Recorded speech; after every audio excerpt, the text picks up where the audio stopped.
UFO rise, UFO fall, rise again, fall again, like a baby. The UFO is crashing. I can spend all my lifetime UFO.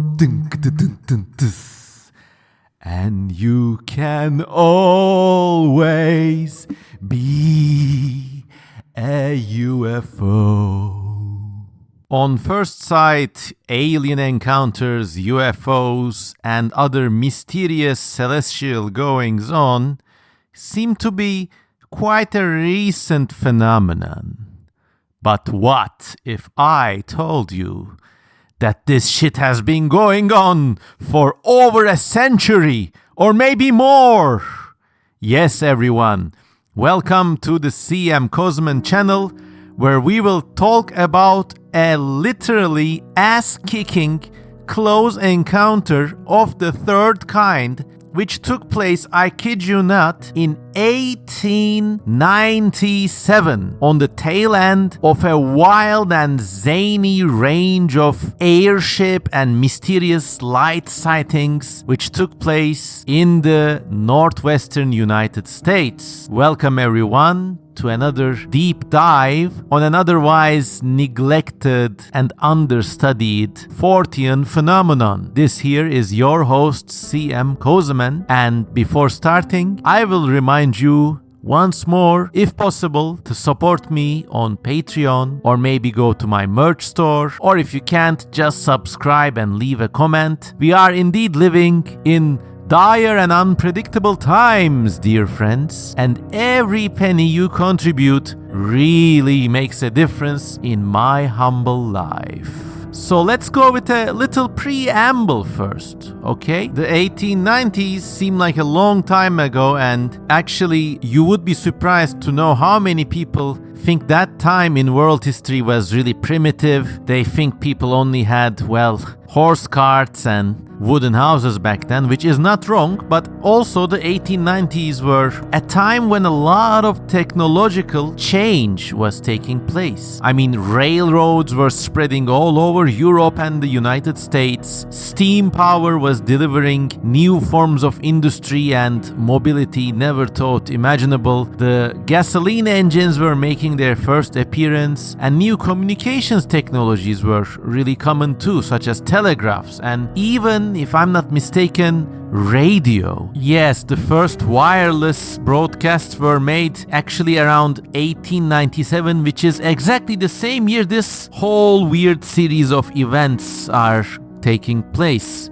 Suffice it to say that people were feeling as if the door to an entire new era was broached, and there was no end to the discoveries and advancement that people were gonna make. Even the name Airship was, of course, the name of an invention of that age, the famous Zeppelin-shaped navigable balloons, which were making their first appearance around the late 1800s. And of course, with all this scientific advancement, also science fiction was born, literally. The first stories of Jules Verne were also written around these years. And of course, Jules Verne's works are always about progress, travel, newfound inventions. Famously, he predicted the submarine in 40,000 leagues under the sea. So it was a new age in science, discovery, entertainment, communication, and fiction. Not quite unlike the present day, when the internet and, to a degree, artificial intelligence promises to really revolutionize things in a way we can't even figure out yet. You know, something is coming, a door has been opened, but we got no fucking idea what's gonna walk through it. And I hope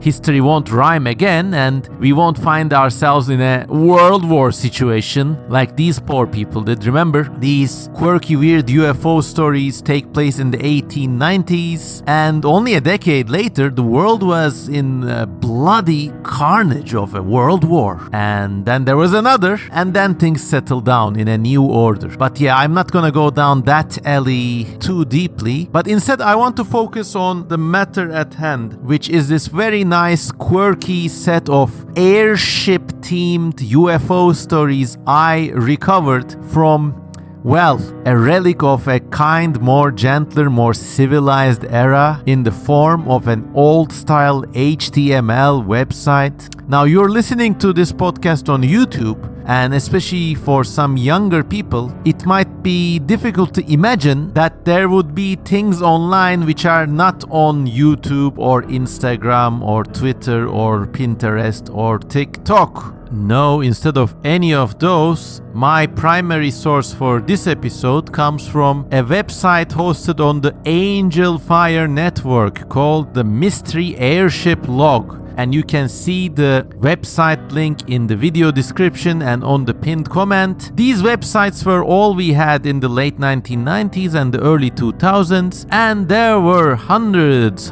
of eccentric people.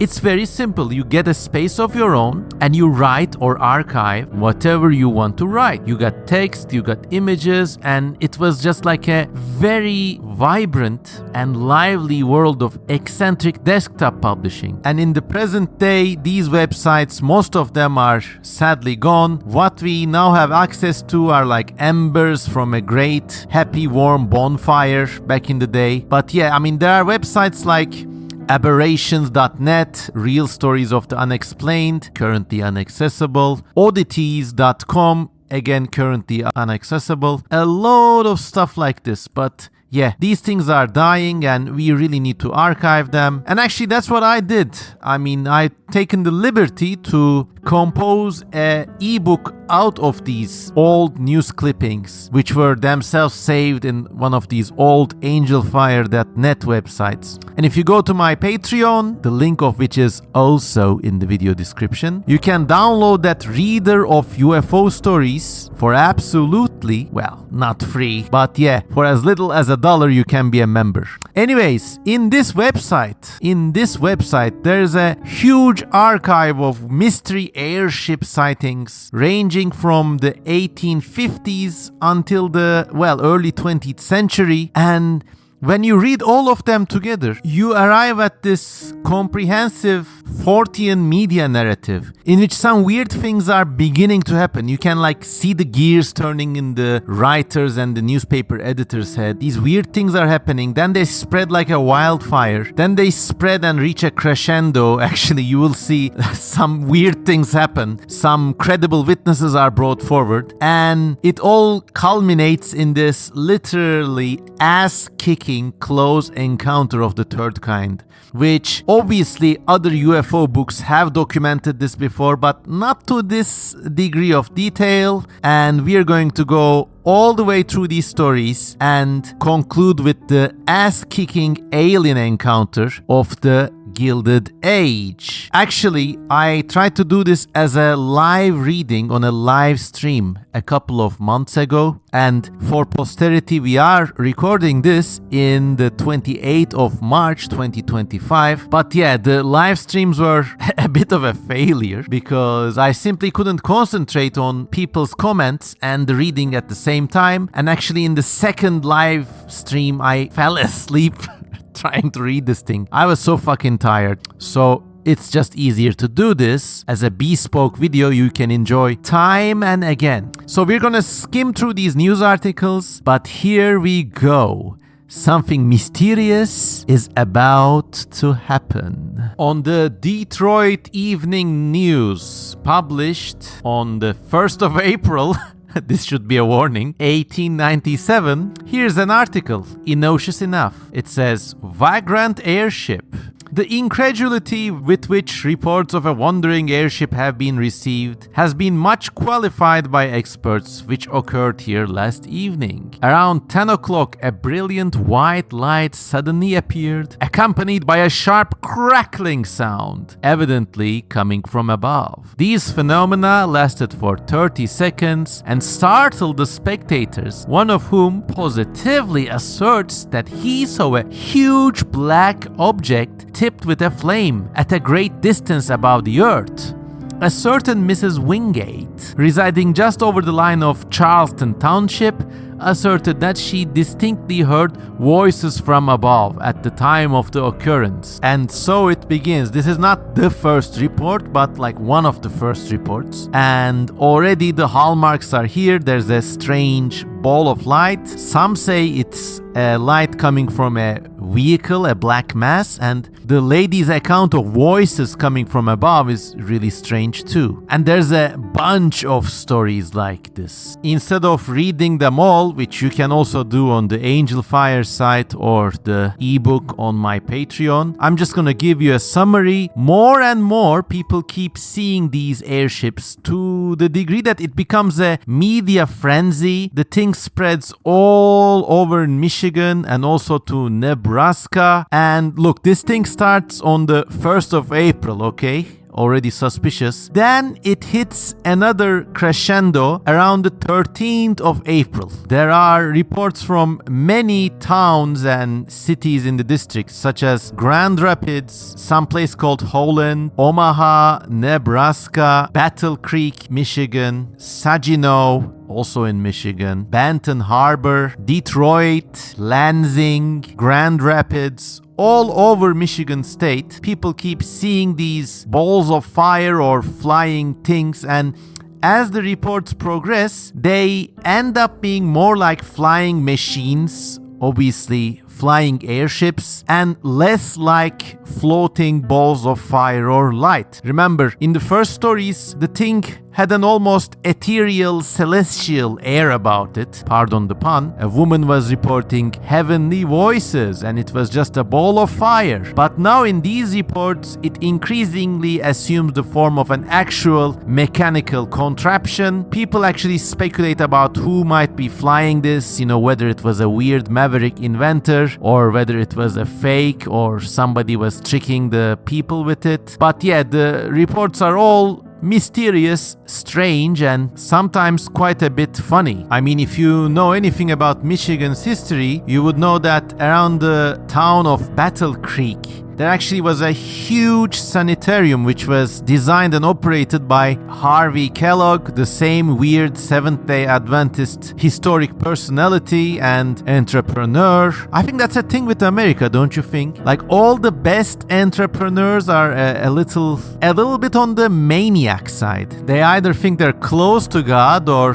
they think they are God. But yeah. Well, anyways, going back to the story, some news stories actually associate these UFO sightings with the sanitarium and jokingly allude that, it's all the madmen up there seeing those UFOs and shit. One of the stories is actually an outright work of political satire. They say the UFO was piloted by a tall, fleshy individual who looked like a certain Sibrant Vesalius, and then they joke about the airship being operated in favor of a certain Julius Caesar Burroughs of Kalamazoo who is seeking a second term. And then underneath the airship, the vehicle had 8 tentacle-like arms and the initials MCRR were plainly visible. Well, look, obviously these are humorous political jabs which we at the current time, at least I, cannot understand, but obviously they didn't see a octopus UFO airship, and obviously it wasn't operated by the governor's associates or whatever, but this is a work of political satire, almost like a cartoon or even a meme in the present present day sense. And of course, never forget this was the golden age of press.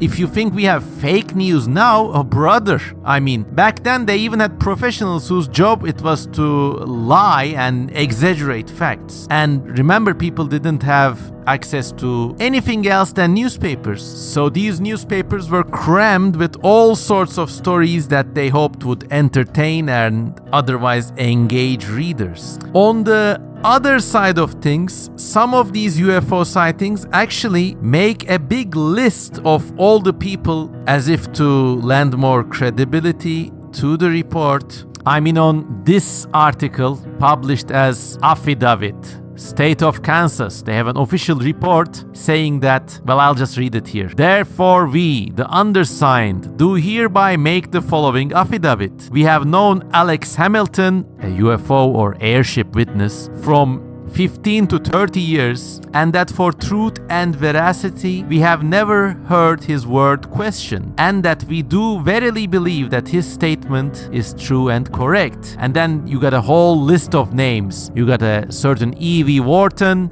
State Oil Inspector, H.H. Winter, banker, Mr. Johnson, a pharmacist, Mr. Stewart, a justice of peace, Mr. Butler, a druggist that is like a pharmacist, so he's not somebody who takes drugs. There's the postmaster, there's a sheriff, there's a doctor, there's an attorney, there's another druggist, there's a registrar of deeds, and they all swear that this Mr. Alex Hamilton really did see that weird airship. And actually, let's look at Mr. Hamilton's statement, because you will see that by this time, which is the 23rd of April, 1897, the airship has considerably evolved, and as you're about to read, it has even taken or abducted a cow. Well, here's how the story develops. Mr. Hamilton of Vernon came to town last Wednesday and said the following. Last Monday night, about 10:30, we were awakened by a noise among the cattle. I got up, thinking perhaps my bulldog was performing some sort of prank. But upon going to the door, I saw to my utter amazement an airship slowly descending over my cow about 40 rods, that's an old figure of measurements, from the house. Calling my tenant and my son, we got some axes and ran towards the cows. Meanwhile, the ship had been gently descending until it was not more than 30 feet above the ground. Here's how the airship looked like. It looked like a great cigar-shaped portion, possibly 300 feet long, with a carriage underneath. So, yeah, like a zeppelin or an airship. The carriage was made of panels of glass or other transparent substance, alternating with a narrow strip of some other material. It was brilliantly lit within and everything was clearly visible. There were 3 lights, one like an immense searchlight and 2 smaller lights, one red, the other green. The large one was susceptible of being turned in every direction. My tenant, my son and I stood in wonder and fright when some noise attracted its attention, and the airship turned its light upon us. Whoosh! Immediately upon catching sight of us, the airship's unknown pilots turned on some unknown power, and a great turbine wheel, 30 feet in diameter, was slowly revolving below the craft, began to buzz,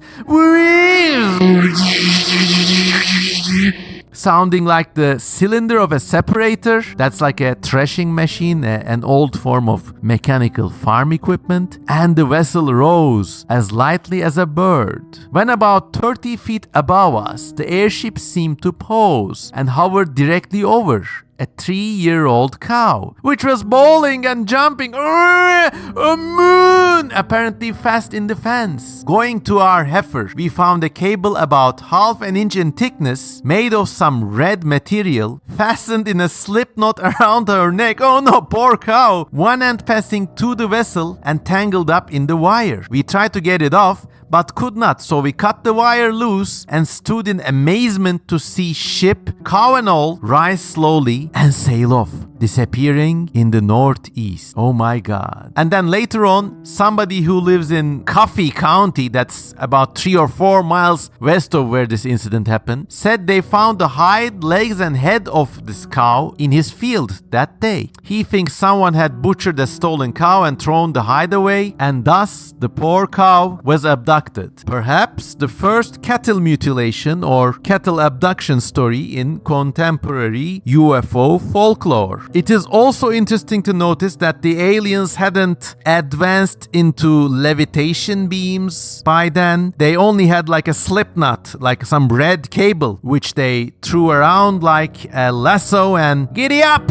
Up went the cow. But to this day, I think people have looked at cases like this and suggested that, well, they've been doing it for decades and centuries, but actually it seems to me that maybe people's imagination has been operating in a similar way, let us just say. And all those witnesses you just heard, with, the lawyers, the barristers, the druggists, the chemists, they were vouching for this narrative, which, to say the least, has not aged well. At one point, the UFO or airship sightings reached such a frenzied level of activity that the New Yorkers, cynical and snide and kind of pretentious as they have always been, kind of poke fun at these mid-western silly bumpkins and their silly airships.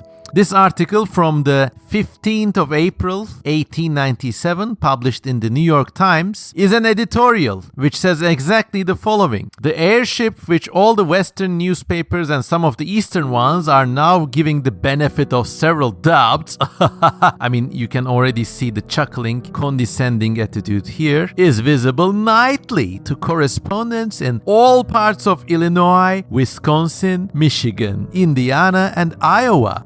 Sorry, I burped. The aerial voyager is evidently a Mahatma of high development, for he exists in a dozen places at once and has a different appearance and does different things in each one of them. Or maybe there are multiple airships. It is lamentable to observe, the New York Times continues, however, that everywhere he goes, the airship violates United States navigation laws in relation to lights. Usually the captain of this new craft shows only one light. Obviously, it's their kind of humorous jab at the country people and their disregard of the law maybe. And just to clarify this thing, I think they refer to the maritime navigation laws, which stipulate that every boat must have the red and green lanterns to show where they're going and where they're coming from, which is actually strange because as we just read, one of the airships did have a green and a red light and a big projector. But back at the New York Times, if this were the most of his offenses, it might be endured.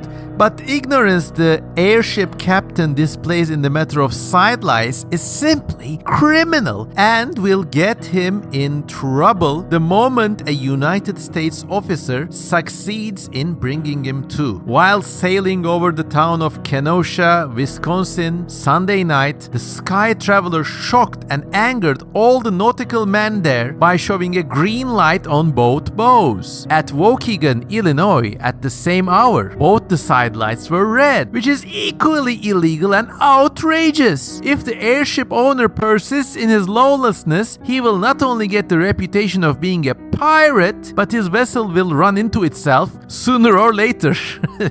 Well, look, on one hand, it's really easy to hate on the New Yorkers, especially the New York Times, because of this snide, urban, condescending point of view. But on the other hand, the reports are kind of wild and a bit silly too. I mean, you just had the whole town's reputable people swearing on some Lasso Zeppelin alien abduction story. Meanwhile, in some cases, the airship doesn't begin to look like an airship anymore, but turns into something which is more at home in contemporary UFO or even sky beast sightings. I mean, here from the Saginaw, Michigan Courier Herald, published in the 16th of April 1897, we got the description of the large object, I'm not even calling this one an airship, looking like a flying cloud. But as the sky was overcast by a dull thick haze, it was soon apparent that the floating body was not a cloud, but it was a substantial thing of material existence. As it approached, it gradually lowered itself, and when it reached Center Street, it did not seem to be over 50 feet high. There was a red light at either end, which, as you just read, was ridiculed by the New Yorkers. It seemed to be traveling at a rapid rate when first seen, but then slowed up gradually as it neared Bay City. From the descriptions given, the airship shone with a dull red glow, as if there were lights on the upper side. In shape, it was conical, and no mode of propulsion was visible to terrestrial observers. Well, now this particular encounter sounds like a lenticular cloud. Go look those up, by the way. They are called lenticular clouds. That's LENTICULAR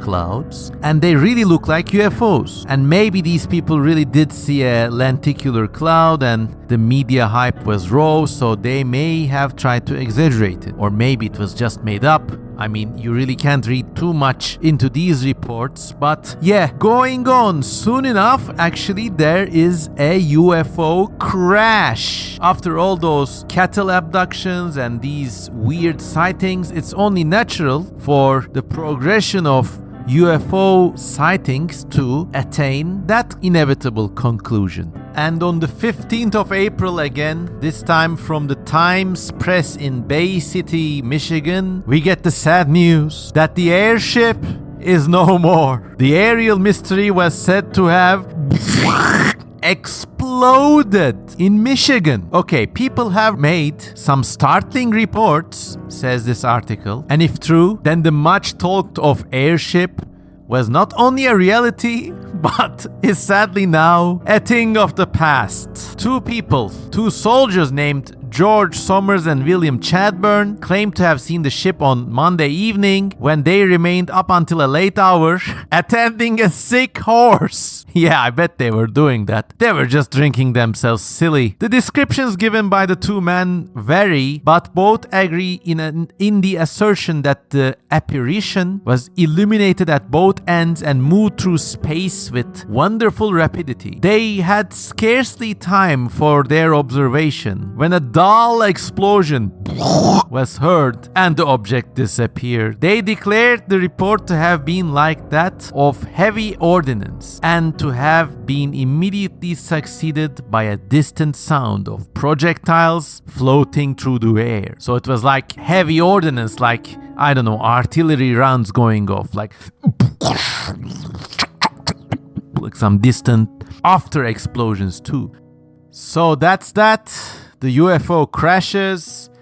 They speak about finding some wire or some shit in a nearby farm, which kind of means to imply that maybe the quote-unquote UFO was a fake or a fabrication or a balloon somebody made, but yeah, nothing comes of that. And yeah, it seems that the UFO is no more. But then comes the moment you all have been waiting for. The weird series of events culminates in a close encounter of the third kind. And while I have been combing the literature of UFO folklore far and wide, I haven't seen any serious references to this case as a particular encounter. But maybe I've been missing it out. So if I've been mistaken, please let me know in the comments. But here we go. On the 17th of April, on the Reynolds, Michigan Courier Herald, comes the news that a strange man has been seen in association with such an airship.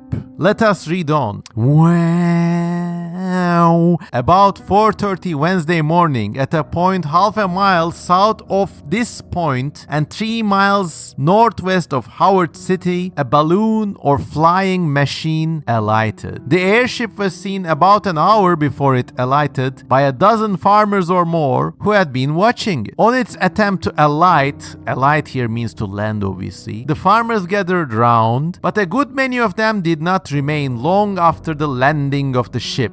A strange man, if man he might be called, was in charge of this vessel. While he seemed to have plenty of heavy clothes, which looked like the pelts of polar bears, he seemed to have no use for them, as he was almost naked and seemed to be suffering from the heat. He was about 9.5 feet tall. That's more than 3 or even 4 meters, so he's clearly not human as we know it. He might be one of the Hyperborean or Atlantean race, or maybe one of the Nephilim, which according to the Bible roamed the world before men were created. These are my speculations, they don't come from the newspaper article. And let's go back to the newspaper article. He was about 9.5 feet tall, and his talk, while musical, was not talk at all, but seemed to be a repetition of bellowing. That's very strange. So here you got this airship landing, you got this naked man dressed with pelts and 3 meters tall coming out, and instead of talking, he sounds like a My Singing Monsters creature. He sounds like, ooh, ah, hey, I don't know. Anyways, going back to the article, one of the farmers, who was somewhat braver, attempted to go near this man and got a kick that will last him for some time, having got his hip broken. So literally this farmer got his ass kicked by a My Singing Monster Hyperborean 3 meter tall airship pilot. Great excitement prevails here, and lots of people are flocking to this town from Morley and Howard City to view the strange being at a distance, as no one dares go near. He seems to be trying to talk to people. The people are incredulous, and those who have not seen refuse to believe the report, although 6 of the best people of this locality are here to affirm that is indeed the truth. Once again, you got the town notables lining in to vouch for this very weird incident. I mean, taking this at face level,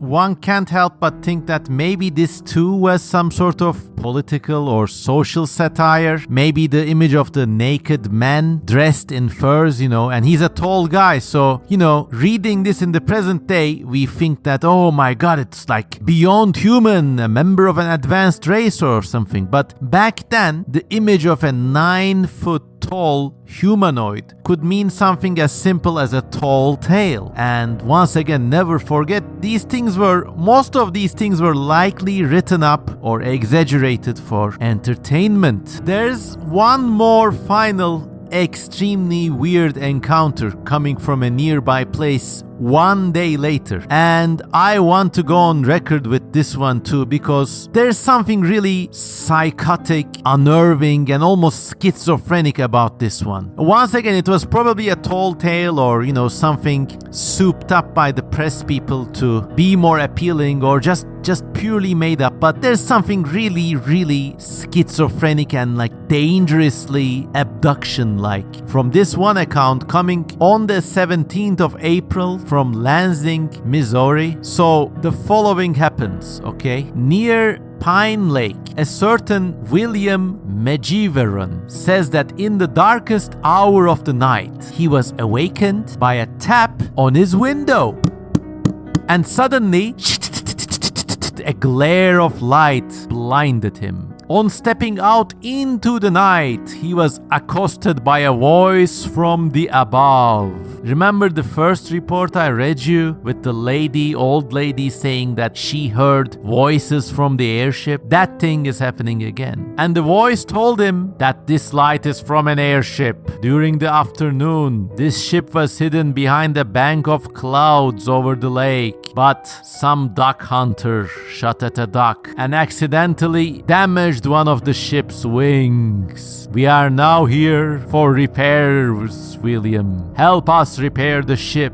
This thing sounds extremely schizophrenic, and it's just something a contemporary day abductee would say. Except in the contemporary day, he or she would say, oh, I was awakened one night and a voice told me to go out to my porch and there was a damaged globe of light. Like, the circumstances would change, but the modus operandi is eerily reminiscent of modern day UFO abduction lore. I wonder if hypnosis was around back then, what would these people remember? And how does the airship tap the window? Because in this encounter, this William Mejiveron, he never sees the occupants of the airship. But he certainly works for them, because the airship's crew, with some megaphone or something, or by speaking directly into his brain, told him to prepare, and I kid you not, you can read this in the reports, 4 dozen egg sandwiches and a kettle of coffee. I mean, at least these aliens knew how to feed themselves. This is exactly a sort of breakfast I would love to have. I think, in fact, you know what? Tomorrow I'm gonna go out to the baker's early, wake up early, and go get a huge loaf of meat, and I'm gonna cram that motherfucker full of boiled eggs, butter, salt and pepper, and have myself a UFO egg sandwich. But yeah, all jokes aside, when you read about the 4 dozen egg sandwiches, the scariness really ends, and it gets even loonier, because the occupants lower a scoop as large as a freight car down from this giant airship, and the poor farmer William puts the egg sandwiches and a kettle of coffee there, and then up it goes. Then it comes down again, and it is there paid. They pay for their breakfast, these aliens. They're good, honest American Samaritans. But they pay for it in Canadian currency, which kind of hints that the airships are a form of foreign incursion. There's a whole, once again, there's this whole schizophrenic alien abduction / foreign intrusion angle creeping in, and in some ways, there's nothing new under the sun, don't you think? And anyways, later on, the airship is revealed in full. It was 300 feet above the lake, but only the outlines were visible. The occupants actually begged this man, hey William, come up to the airship, William. Come on, just step into the scoop, which is as large as a cabin car. Just step in, come up with us. You know you want to. You already made us sandwiches. Now, here it gets scary again. This story alone can give me nightmares tonight. But they egg him on, pun intended, to come aboard. But the farmer says, haha, I'd rather not. So yeah, also the aliens or the UFO occupants or the airship crew ask him for a corkscrew. So they're drinkers up there. And then the farmer reports observing the occupants of this ship illuminating the lake at night with a powerful searchlight. And they apparently were using their searchlight to attract fish, and they were fishing with a very long spear. And the farmer said, oh, okay, they also violated the fishing law. So there you go, everyone. The ass-kicking close encounter of the third kind reported on the tail end of the Gilded Age, alongside a bunch of other really weird cases from this particular time and space. I really suggest you to either go to my Patreon or go to the website on Angel Fire and read all of these stories, because I have only narrated the most relevant selection here. There's dozens, if not nearly 100 more stories like this, and if you really take your time to read them all, I know some of them, they're a bit dry reading. I mean, I fell asleep on live stream trying to do a comprehensive reading of those. So some of them are dry, but when you get down to the little details, they kind of paint a really magical picture, because there are stories of these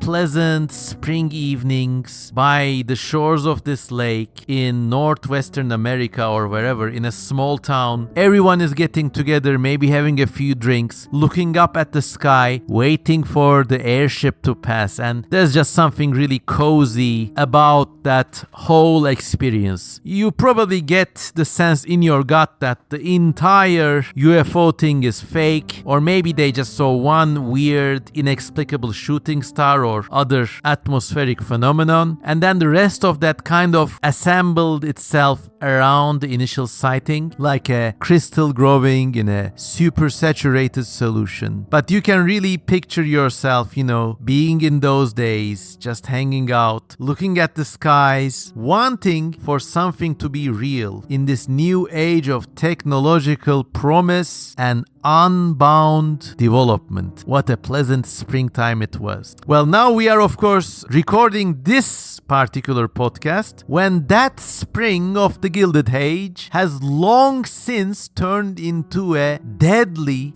frosty, lifeless, technological winter. A newbie or a parvenu or an amateur might approach these stories. Somebody like Wendigoon or Metatron might come at these stories and say, oh, look, were they real? What was the UFO like? Or hubba, whatever.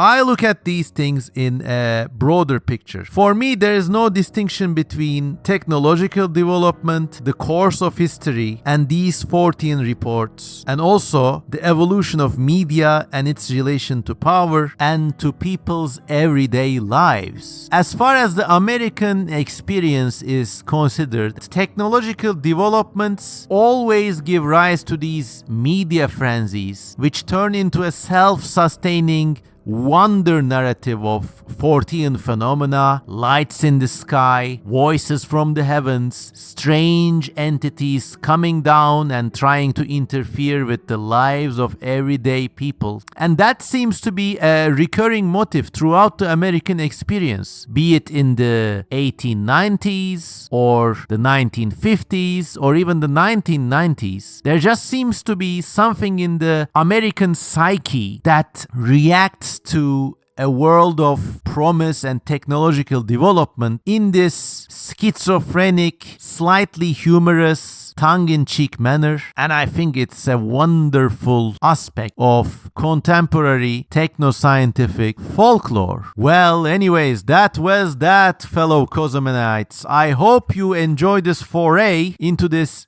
airship craze of the 1890s. I, for one, really enjoyed reading these stories, making this ebook. Go check it out on Patreon. And also, reading this whole weird story to you. It was something straight out of a Coen Brothers film. And I really, really liked it. I hope you had a good time too. And wherever you are, I love you all. I will see you in the next weird episode. Goodbye for now.